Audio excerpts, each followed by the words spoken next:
ان اولیاء اللہ لا خوف علیہم ولا هم يحزنون الذین آمنوا وكانوا يتقون۔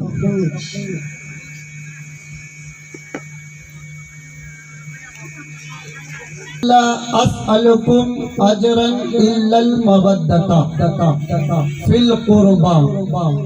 صدق اللہ مولانا العظیم وبلغنا رسولہ النبی الامین المتین الکریم ونحن على ذلك لمن الشاہدین والشاکرین والحمد للہ رب العالمین۔ میں جتنے بھی زائرین چمن الی درگاہ آستانہ قادری میں تشریف لانے والے سے مؤدب عزیزانہ مخلصانہ محبتانہ لفظوں میں کہوں کہ آپ سرکار عثمان پیا سے سچی محبت رکھتے ہیں، عقیدت رکھتے ہیں، اور ان کی محبت میں آج 11ویں شریف کے موقع پر آپ آستانہ قادریہ رحمانیہ الی درگاہ تشریف لائے ہیں، تو آپ بزم رسول میں تشریف لائے، کچھ واض و نصیحت کی باتیں سنیں، پھر اپنے دامن گوہر کو مرادوں کو بھر بھر کے لیتے جائیں، اور ہمیں حضرت سید مزمل حسین صاحب قبلہ مدذلہ علی کے حکم پر میں یہاں تشریف لایا، اور ہمیشہ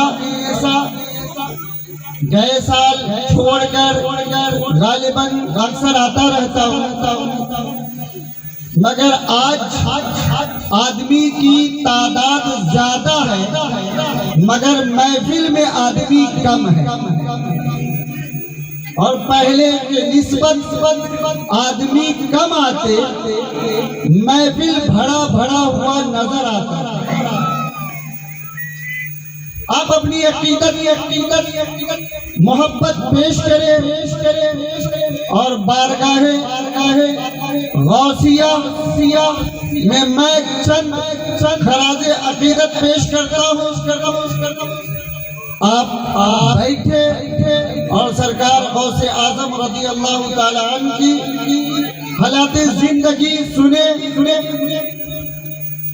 ان چند لمحوں میں کوئی ایسی بات آپ کے ذہن و فکر میں بیٹھ جائے جس سے ہماری اور آپ کی آخرت سنور جائے۔ آئیے عقیدت و محبت کے ساتھ ایک مرتبہ درود پاک پڑھ لیجئے۔ اللہم صلی علی سیدنا شفیعنا نبینا مولانا ملجانا محمد وعلی آل سیدنا و مولانا محمد وبارک وسلم۔ صلو علیہ صلاۃ و سلام علیہ یا رسول اللہ صلی اللہ تعالی علیہ وسلم۔ اچھے رضا پیارے رضا ہم سب کے رضا امام احمد رضا فاضل بریلوی علیہ رحمت و رضوان فرماتے ہیں، واہ کیا مرتبہ ہے اے غوث بالا تیرا، کہہ دیجئے سبحان اللہ۔ واہ کیا مرتبہ ہے اے غوث بالا تیرا، اونچے اونچوں کے سروں سے ہے قدم اعلیٰ تیرا، اور سر بھلا کوئی کیا جانے رتبہ تیرا، سر بھلا کوئی کیا جانے رتبہ تیرا، اولیاء آنکھوں سے ملتے ہیں وہ ہے طلوہ تیرا، اور وہ کیا دبے جس پہ ہو حمایت کا پنجہ تیرا، وہ کیا دبے جس پہ ہو پنجہ تیرا، شیر کو خطرے میں لاتا ہے کتا تیرا۔ اور سرکار آسی فرماتے ہیں، اپنے وقت کے بہت بڑے ولی ہیں، وہ فرماتے ہیں کہ کیا پوچھتے ہو سہے جیلا کے فضائل آسی، کیا پوچھتے ہو سہے جیلا کے فضائل آسی، ہر فضیلت کے وہ جامع ہے نبوت کے سوا، ہر فضیلت کے وہ جامع ہے نبوت کے سوا۔ معزز، میں آپ کو آج سرکار غوث اعظم رضی اللہ تعالیٰ عنہ کے حالات زندگی اور اہل بیت اطہار سے کیسی محبت رکھنی چاہیے، سرکار مدینہ صلی اللہ تعالیٰ علیہ وسلم کے گھر والوں سے کیسی محبت رکھنی چاہیے، اپنے پیر سے کیسی عقیدت رکھنی چاہیے، اپنے پیر سے کیسی الفت رکھنی چاہیے۔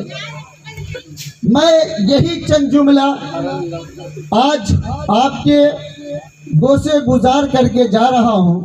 تاریخ ہے، اس تاریخ میں سرکار غوث اعظم اس خاکے گیتی پہ تشریف لا رہے ہیں، شہر کا وقت ہے، امی جان کا دودھ پی رہے ہیں، امی جان کا دودھ پی رہے ہیں۔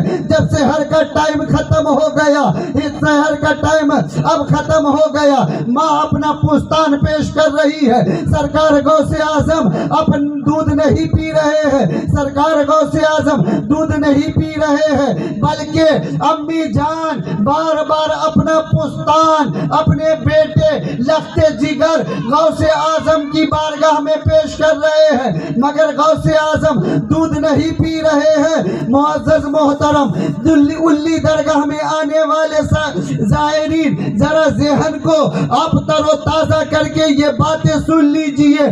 جب افطار کا وقت آتا ہے، مؤذن اذان دینے لگتا ہے، سرکار غوث اعظم کی والدہ جب سرکار غوث اعظم کی بارگاہ میں اپنا پستان پیش کرتی ہے تو سرکار غوث اعظم دودھ پینے لگتے ہیں۔ تو پتہ یہ چلا سرکار غوث اعظم بچپن سے ولی تھے، مادر جات ولی تھے اور شریعت کے پابند تھے،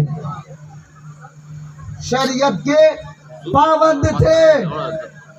آج ہم بھی تو ہیں، شریعت کو تر طاق رکھتے ہیں، مگر الحمدللہ ثم الحمدللہ جس درگاہ سے آپ تعلق رکھتے ہیں، جس درگاہ سے آپ محبت رکھتے ہیں، یہاں شریعت بھی ہے اور طریقت بھی ہے، یہاں شریعت بھی ہے، طریقت بھی ہے، یہاں سے آپ لینے والے ہیں۔ اور یہ وہ گھرانہ ہے جسے سخی گھرانہ کہا جاتا ہے۔ آئیے آپ کو پھر میں بتاؤں سخی گھرانہ کیسے ہے۔ حضرت علی رضی اللہ تعالی عنہ کی بارگاہ میں لے چلوں، سرکار حضرت علی رضی اللہ تعالی عنہ ہے۔ کسی نے کہا ایک سائل سے کہ جا علی کے در پہ چلا جا، جو بھی تیری مرادیں ہیں وہ مرادیں پوری ہو جائے گی، تیری تمنا ہری ہو جائے گی، تیری تمنا جو تیری آرزو ہے وہ آرزو عطا ہو جائے گی۔ حضرت علی کے دربار میں چلے جاؤ۔ وہ شخص جب حضرت علی کے دربار میں آتے ہیں، حضرت علی کے دربار میں آتے ہیں، حضرت علی ہی سے پوچھتے ہیں کہ اے جناب والا ذرا یہ تو بتا دیجئے علی کا گھر کون سا ہے۔ حضرت علی ایک درخت کے نیچے بیٹھے ہوئے ہیں، کہا وہی علی کا گھر ہے، وہی علی کا گھر ہے، وہی علی کا گھر ہے، چلے جاؤ جو بھی مرادیں ہیں تمہاری وہ پوری ہو جائے گی۔ دروازہ کھٹکھٹاتے ہیں، دروازے سے حسن و حسین تشریف لاتے ہیں۔ وقت نوجوان جنتیوں کے سردار امام حسن و حسین تشریف لاتے ہیں، باہر آتے ہیں، کہا اے آنے والے شخص، اے پوچھنے والے شخص، کیا بات ہے بتاؤ؟ کہا کہ میں علی کے گھر پہ آیا ہوں، میری یہ مرادیں ہے، میری بیٹی کی شادی کرنی ہے، مجھے چند روپے کی ضرورت ہے، مجھے یہ روپے عطا کر دو۔ حضرت امام حسن و حسین نے اس کی ضرورت سے زیادہ عطا کر دیا، جتنا اس کا طلب تھا اس سے زیادہ دے دیا، اس سے زیادہ اسے عطا کر دیا۔ اب وہ سائل پوچھتا ہے اے نوجوان، اے آنے والے شخص، مجھے ایک روٹی اور بھی دے دو۔ ایک شخص کو دیکھا ہوں جو بھوکا پیاسا درخت کے نیچے بیٹھا ہے، اس شخص کو بھی دینا ہے۔ حضرت امام حسن و حسین کہتے ہیں اے سائل پوچھنے والے، جس علی کا تم پتہ پوچھ رہے تھے وہ کوئی اور نہیں، وہی تو حضرت علی ہے، وہی تو حضرت علی ہے۔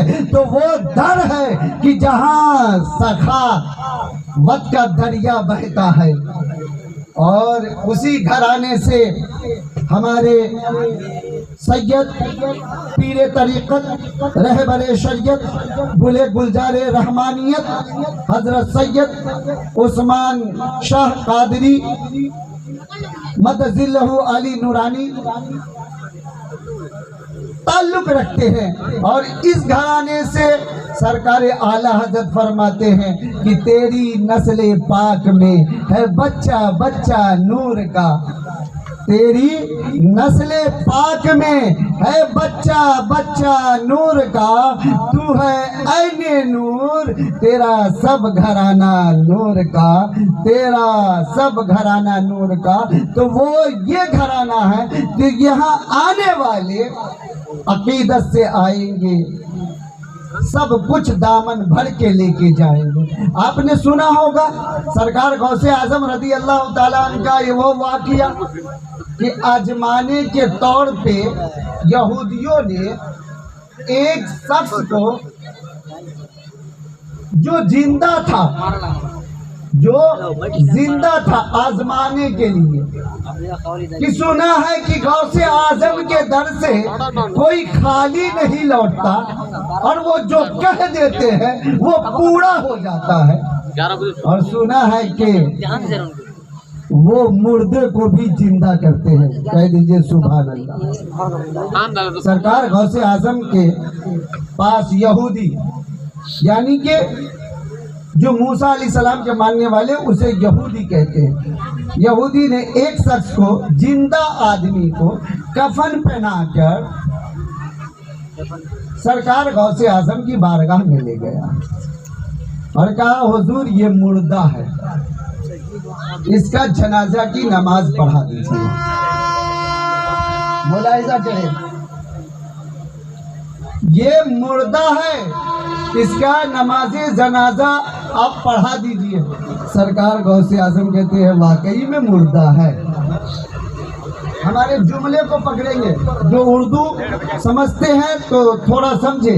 سرکار غوث اعظم کہتے ہیں واقعی یہ مردہ ہے۔